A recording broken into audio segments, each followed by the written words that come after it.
Bonjour minasan! Aujourd'hui, je vais vous parler des moyens de transport au Japon et comment les utiliser. Ikimashou!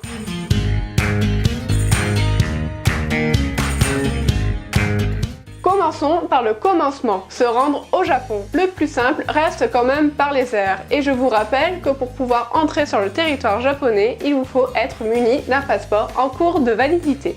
Je ne vais pas ici faire un comparatif des différentes compagnies aériennes parce que j'en ai pas non plus testé énormément, mais je vais quand même vous en recommander une que j'aime particulièrement, ANA, All Nippon Airways. C'est une compagnie japonaise avec un haut standing, même pour des billets éco, et les prix sont abordables. Il y a souvent des promotions de 500 € et les billets tournent autour de 800-900 € en fonction bien sûr de la période à laquelle vous partez et la période à laquelle vous achetez votre billet. Et en plus, les vols sont directs. Mais ce que j'apprécie surtout avec cette compagnie, c'est le fait qu'on peut prendre 2 valises en soute de 23 kg chacune, de quoi rapporter 2 fois plus de souvenirs. Évidemment, vous avez d'autres compagnies comme Air France, Japan Airlines, Air China. Certains proposent des vols directs, d'autres avec des escales, certains proposent aucun bagage en soute, certains à seul, etc. Il faut vous renseigner. L'avion peut être aussi utile pour les vols intérieurs, comme par exemple pour aller tout au sud du Japon à Okinawa ou alors tout au nord à Hokkaido. Il existe pour cela des compagnies low cost comme Jetstar Japan ou Peach, mais il y a aussi une autre solution qui n'est pas toujours connue et qui pourtant s'applique uniquement pour les étrangers, les passes aériens. Dès l'instant où vous prenez vos billets d'avion pour vous rendre au Japon, vous êtes éligible à un pass aérien qui vous permet d'acheter des coupons à prix fixe. Ce sont des passes proposées par les compagnies All Nippon Airways ou Japan Airlines. Vous avez le droit jusqu'à 5 coupons, un coupon correspondant à un vol intérieur à effectuer au Japon. Il vous coûtera environ 10 000 yens l'unité, ce qui est très rentable. A noter que comme le JR Pass, j'en parlerai plus tard, vous devez acheter ces coupons avant votre départ pour le Japon. Par contre, si votre destination est Tokyo, si vous le pouvez, évitez l'aéroport de Narita qui est assez éloigné du centre et préférez plutôt l'aéroport de Haneda qui vous fera économiser un billet de train. Mais si malgré tout vous atterrissez à Narita, vous pouvez prendre le train le Narita Express qui vous amène à Tokyo en 1h, 1h30 pour 30 €, sauf si vous avez le JR Pass et je vais vous en parler dans quelques instants.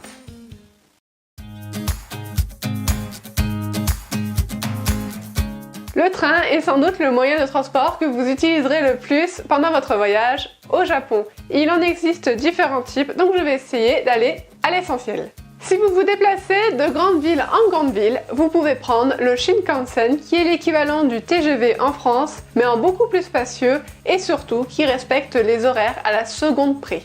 Mais vous avez aussi les trains classiques, les trains longue distance ou les trains locaux. Ceux-ci vous permettent de vous déplacer à l'intérieur d'une grande ville ou à proximité. Il en existe différents types, des Limited Express, des Semi-Express, des Rapides, etc. Cela signifie que le train est susceptible de ne pas desservir toutes les stations afin d'arriver plus rapidement à destination. Ainsi, soyez vigilants quant au train que vous prenez. Vous pouvez vous aider des affiches qui indiquent quel train dessert quelle station. Mais dans le doute, vous pouvez prendre le train local, celui-ci marque tous les arrêts. D'ailleurs, vous avez parfois des marquages au sol qui vous indiquent où les portes du train vont se situer pour commencer à faire la queue. Parce que oui, au Japon, on laisse les gens descendre du train avant de monter, et ce, même pour le métro. Pour certains trains, le placement est libre et pour d'autres, il faudra effectuer une réservation. Et sans doute, vous allez grincer des dents, mais ne vous inquiétez pas, le Japon propose une chose magnifique pour les touristes étrangers, le Japan Rail Pass ou tout simplement le JR Pass. Ce pass vous permet de prendre les trains sans limite sur les lignes JR pour une période donnée, 1, 2 ou 3 semaines. Cela comprend les trains de la société JR mais aussi les principaux Shinkansen. Et l'avantage, c'est qu'il n'y a pas besoin de réserver. Le JR Pass est national, c'est-à-dire qu'il s'applique sur l'ensemble du territoire nippon, mais il existe aussi des passes régionaux qui sont moins onéreux. Après, c'est à vous de voir en fonction du prix si cela est rentable pour votre voyage ou non, sachant que cela fonctionne par tranche de semaines. Une semaine, c'est 200 € et quelques, jusqu'à 3 semaines qui équivaut à 400 € et des poussières. Au niveau de l'utilisation du JR Pass, si vous prenez le Shinkansen, vous devez vous rendre dans des voitures où les places ne sont pas réservées. Si par contre vous prenez un train classique, Vous ne devez pas prendre les portiques automatiques étant donné que vous n'avez pas de ticket à composter. Il y a un passage sur le côté où vous avez juste à montrer votre JR Pass en cours de validité et le personnel vous laissera passer. Ainsi, vous n'avez plus qu'à vous installer. L'avantage aussi de ne pas réserver les billets est que vous n'êtes pas obligé de vous donner une heure précise. Si vous tardez un peu le matin à vous lever, c'est pas grave, vous prendrez le train suivant. Pour commander le JR Pass, il y a tout plein de sites internet. Je n'ai pas vraiment de recommandations à faire sur ce point-là, mais sachez qu'il est préférable de commander votre JR Pass avant de partir pour le Japon. Vous pouvez quand même l'acheter une fois sur place, mais il est plus cher et c'est actuellement en cours d'expérimentation. Par contre, ce que vous recevez dans votre boîte aux lettres n'est pas le JR Pass, mais un bon à échanger une fois que vous serez au Japon, à l'aéroport dans un guichet JR. Vous avez des petits plans pour vous aider au dos du bon, et sachez que c'est à ce moment-là que vous donnerez la date d'activation pour votre JR Pass. Tokyo est traversé par beaucoup de lignes JR, que ce soit pour se rendre à l'extérieur de la capitale ou bien tout simplement se déplacer à l'intérieur, notamment avec la Yamanote Line qui dessert tous les principaux lieux du centre de Tokyo. Le Japon propose aussi des passes locaux valables une journée, parfois 2, 3 en fonction du pass, et qui vous permettent de voyager dans une ville ou un lieu donné de façon illimitée. Cela comprend généralement l'aller, le retour et les déplacements dans la ville. Certains passes proposent aussi des réductions sur les grosses attractions touristiques de ce lieu et parfois même quelques réductions sur les boutiques ou restaurants. Ce genre de passe est très rentable si vous envisagez de faire le maximum de visites pour un temps imparti. Pour l'acheter, vous devez vous rendre au guichet de la gare de départ. Par exemple, vous avez le Enoshima Pass qui dure une journée. Ce pass comprend un aller-retour Tokyo-Enoshima, l'accès illimité aux installations que vous pouvez trouver sur place comme les escalators qui à la base sont payants ou l'observatoire. Vous avez aussi des réductions sur différentes attractions comme par exemple l'aquarium, les temples, etc.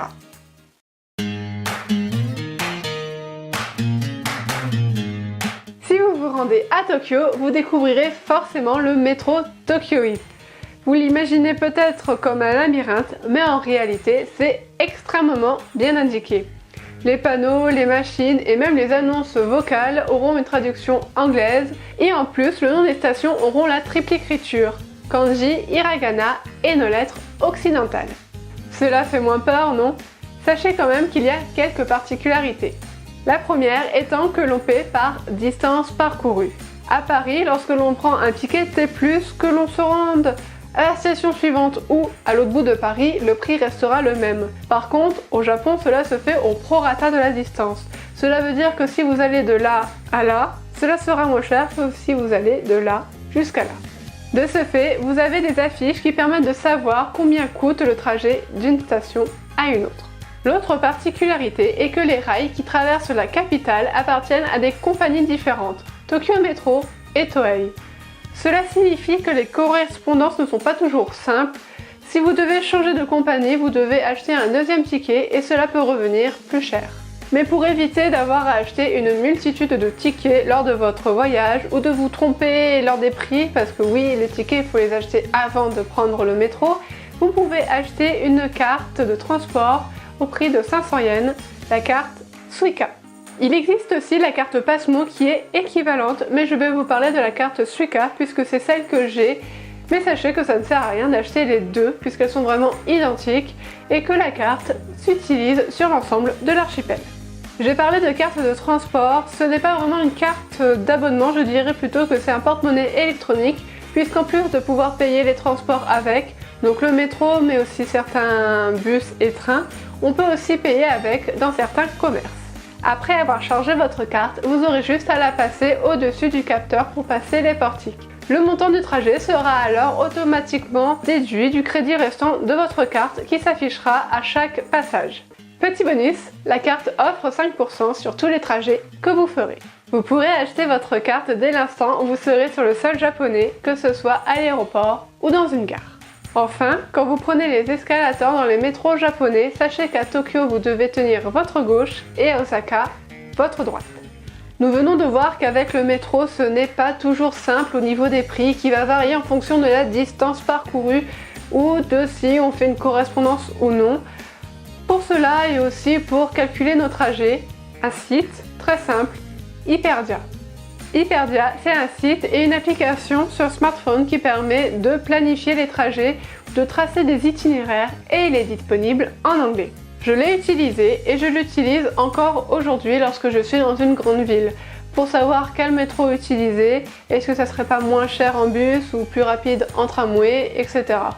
Cela me permet de prendre plusieurs paramètres en compte, le temps de trajet, le prix, la distance parcourue, la distance aussi avec ma station de départ ou de ma station d'arrivée, etc. Le plus aussi, c'est qu'il est possible de définir les options de recherche, par exemple en laissant cocher uniquement les lignes JR, pratique lorsque l'on souhaite se déplacer avec le JR Pass. Dans l'optique où vous devez acheter un ticket de train ou de métro, voici une petite vidéo pour vous montrer comment prendre un ticket en fonction de la distance à parcourir. Ici, je suis à la station Tofukuji et je veux me rendre à Gion. Cela me coûte donc 150 yens. Nous sommes 2 personnes. J'insère 500 yens et je prends 2 tickets à 150 yens, le prix de mon trajet. La machine me donne les 2 tickets et me rend la monnaie.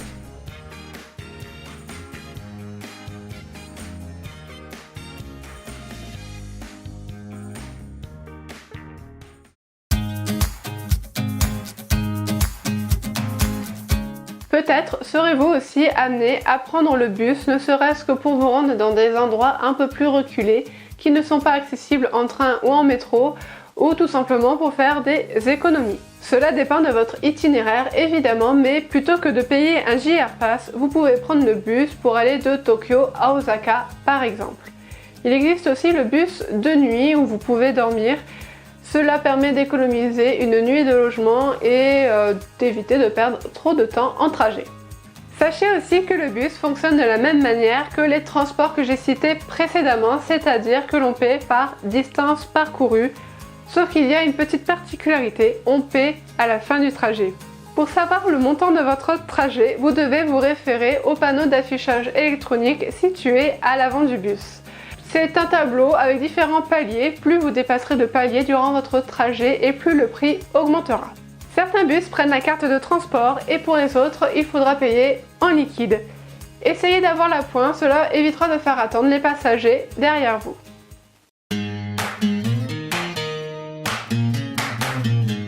Le taxi reste quand même un luxe comme transport, mais il peut être très utile si vous êtes perdu, si vous rentrez tard, si vous avez un planning serré ou tout simplement si vous cherchez un certain confort pour vous déplacer. Les taxis japonais ne sont pas si différents de ceux que nous connaissons, mais il y a quand même quelques détails qui surprennent malgré tout, comme le fait que la porte arrière soit contrôlée par le chauffeur, qu'il y a de la dentelle à l'intérieur de la voiture ou que parfois vous avez à disposition le CV du chauffeur. Par contre, les coffres des voitures sont relativement petites, donc prenez cela en compte si vous voyagez avec de grosses valises. Mais au pire des cas, vous avez le service Takubin, j'en ai fait une autre vidéo à ce sujet.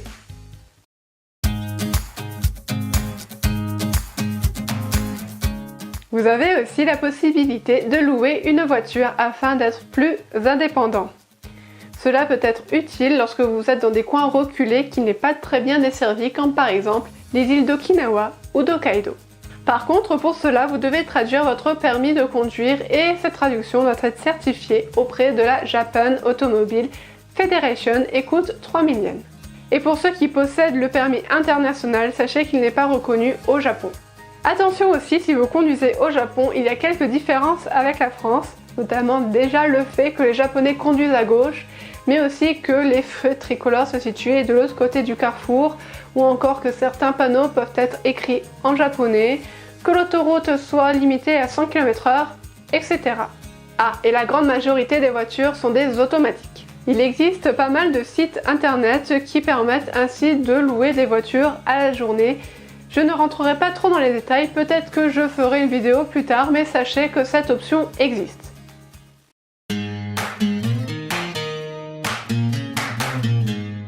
Le vélo est un moyen de se déplacer et de découvrir un endroit assez vaste tout en étant indépendant et ce à petit prix.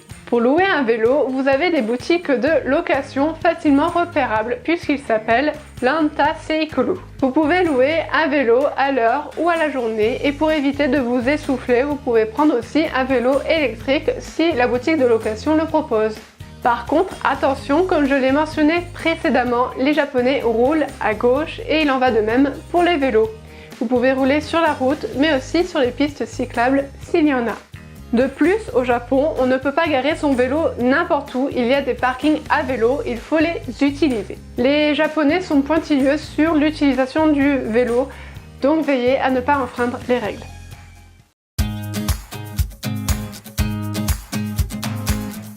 Et le dernier moyen pour se déplacer reste évidemment nos pieds. D'ailleurs, si votre destination n'est pas trop loin, je vous conseille vivement d'utiliser vos gambettes. Cela permet de découvrir de nouvelles choses, un restaurant atypique ou la boutique d'un artisan, ou se perdre tout simplement. Se perdre fait partie du tourisme et si jamais vous voulez retrouver votre chemin, il y aura toujours un japonais pour vous guider. Voilà, je me suis centrée sur les principaux modes de déplacement et cela fait déjà beaucoup d'informations. Je n'ai pas mentionné les ferries et les bateaux, mais sachez que cela existe aussi. Dans tous les cas, j'espère que vous avez appris plein de choses et moi je vous dis à bientôt. Matane!